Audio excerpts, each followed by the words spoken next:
mengucapkan ucapan terima kasih kepada dosen pengampu kami pada mata kuliah pengembangan kurikulum SD, yaitu Ibu Dr. Evi Segrawati Ampri, SPD MPD.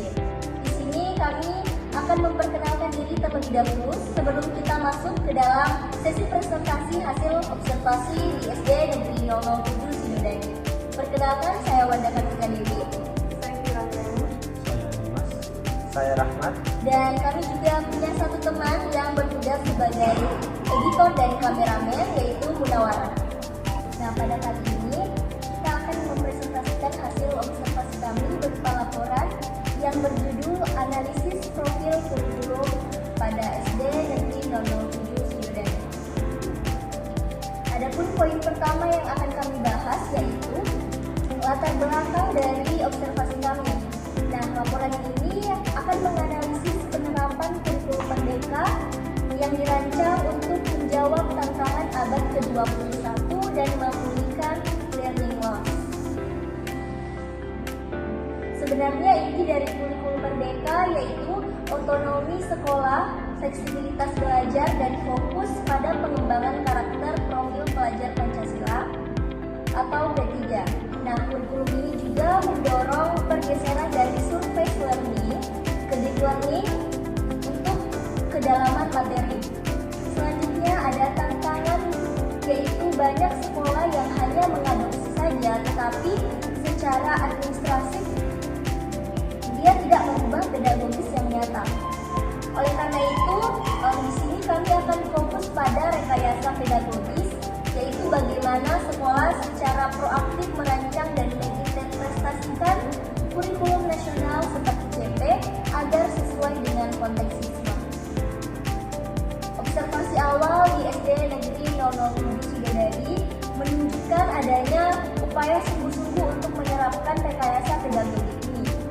Poin kedua yaitu tujuan dari observasi kami, yang tentunya akan latar belakangi hal tersebut. Yang pertama itu, kami menganalisis bagaimana profil pelajar Pancasila atau P3 dimanifestasikan dalam dokumen KOSP, yaitu Kurikulum Operasional Satuan Pendidikan di SD Negeri 007 Sidodadi.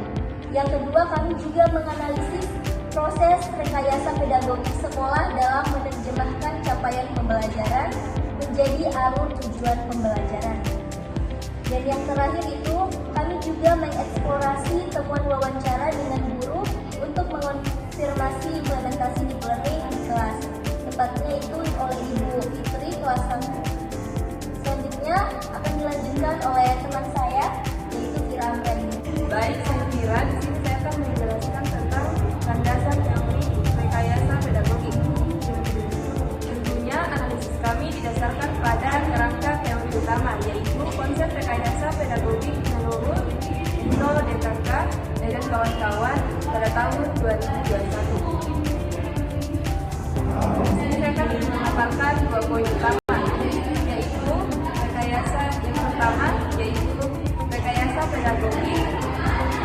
Tentunya rekayasa pedagogik adalah proses yang sadar, terencana, dan sistematis dalam merancang, melaksanakan, dan mengevaluasi pembelajaran untuk mencapai tujuan secara efektif. Poin yang kedua yaitu konteks kurikulum merdeka di SD 007 Sidodadi. Kami menggunakan 4 konsep kunci dari teori ini. Yang pertama yaitu landasan filosofis pada bab 1. Uno dan kawan-kawan menyatakan rekayasa pedagogik harus punya dasar filosofis yang tegas. Dalam kurikulum merdeka ini adalah Pancasila yang diwujudkan melalui profil pelajar Pancasila. Yang kedua yaitu implementasi lembaga pada bab 3. Teori ini menekankan pentingnya otonomi sekolah. Sekolah efektif tidak sekadar mengadopsi tetapi mengembangkan modelnya sendiri yang dibuktikan dalam penyusunan KOSP. Baik, yang ketiga yaitu prinsip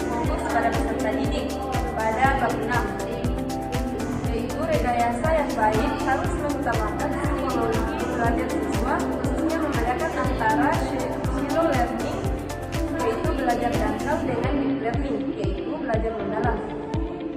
Ini didukung oleh prinsip fleksibilitas, guru berhak menyusun ATP, dan prinsip kontinuitas, yaitu alur belajar yang logis. Yang keempat yaitu rekayasa struktur tujuan pada bab 7. Ini adalah dasar teknisnya. Teori ini menjelaskan perlunya membaca atau menganalisis tujuan dasar seperti capaian pembelajaran menjadi tujuan-tujuan yang lebih kecil, spesifik, dan terukur, yang kemudian tersusun menjadi alur tujuan pembelajaran atau ATP. Baik, selanjutnya akan dibahas oleh saudara Dimas. Baik, saya Dimas. Di sini saya akan menjelaskan tentang hasil analisis dokumen KOSP dan ATP dan wawancara di SD Negeri 07 Sidodadi. Dan kami menemukan beberapa hal penting yang pada teman satu, yaitu integrasi P3 yang menyeluruh, di mana sekolah telah mengintegrasikan P3 secara menyeluruh.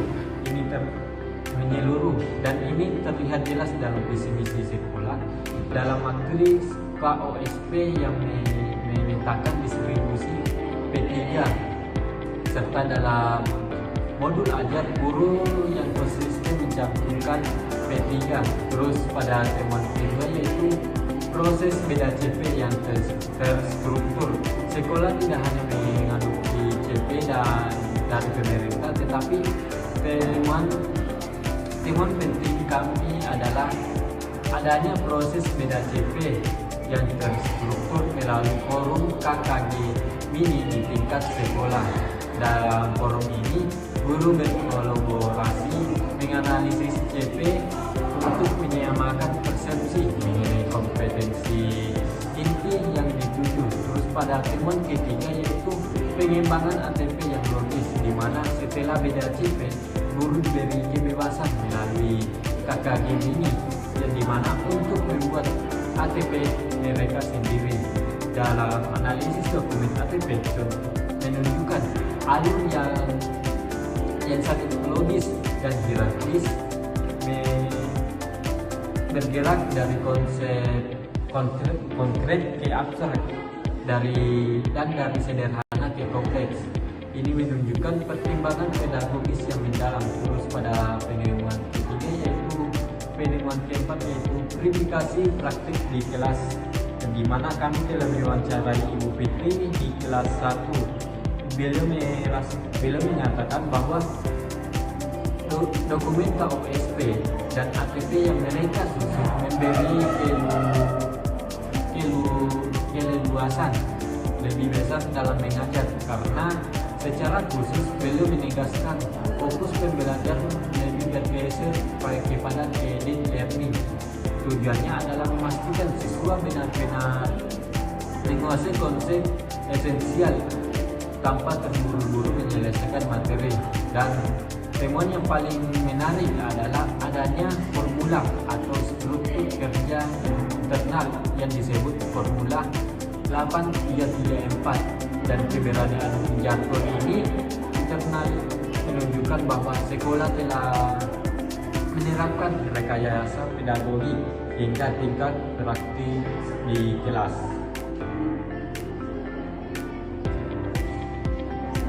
Selanjutnya kepada Saudara Rahmat saya persilakan. Berdasarkan pernyataan teman-teman tadi, kami dapat menyimpulkan dan merumuskan beberapa syarat. Yang pertama, kita dapat menyimpulkan bahwa SD 07 Sidodadi telah berhasil menjalankan rekayasa pedagogi secara melebihi sekedar kepatuhan administrasi. Pertama, sekolah memberikan dasar filosofis ketiga secara sistematis dalam KOSP. Visi misi dan modul ajar sejalan dengan bab 1 teori.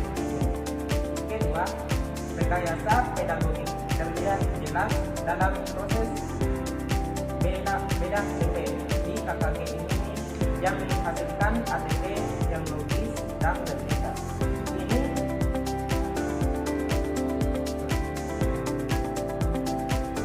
Ini adalah penyerapan bab 7 tentang rekayasa tujuan dan bab 3 metodologi, dan dari teori guru. Ketiga, praktik di kelas terkonfirmasi berfokus pada deep learning, yaitu puncak inovasi ini adalah adanya rumus internal 8334 yang menunjukkan tingkat otonomi sekolah tertinggi. Selanjutnya saran. Berdasarkan kesimpulan tersebut, kami dapat merekomendasikan beberapa saran bagi SDN 007 Sidodadi, seperti segera mengimplementasikan rumus 8334 sebagai prosedur operasi standar atau SOP internal dan terus membagikan praktik baik ini lewat KKGMI.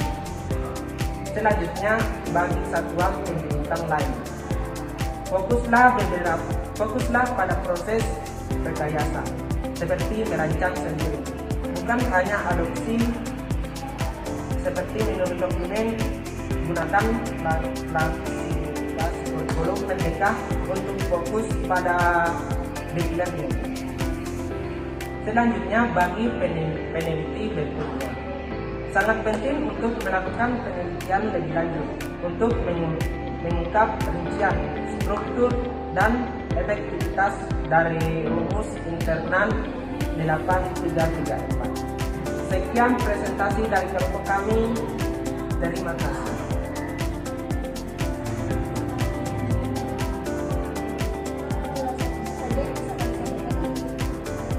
Itu saja yang mungkin bisa kami paparkan mengenai hasil observasi kami di SD Negeri 007 Sidodadi. Kurang dan lebihnya kami meminta.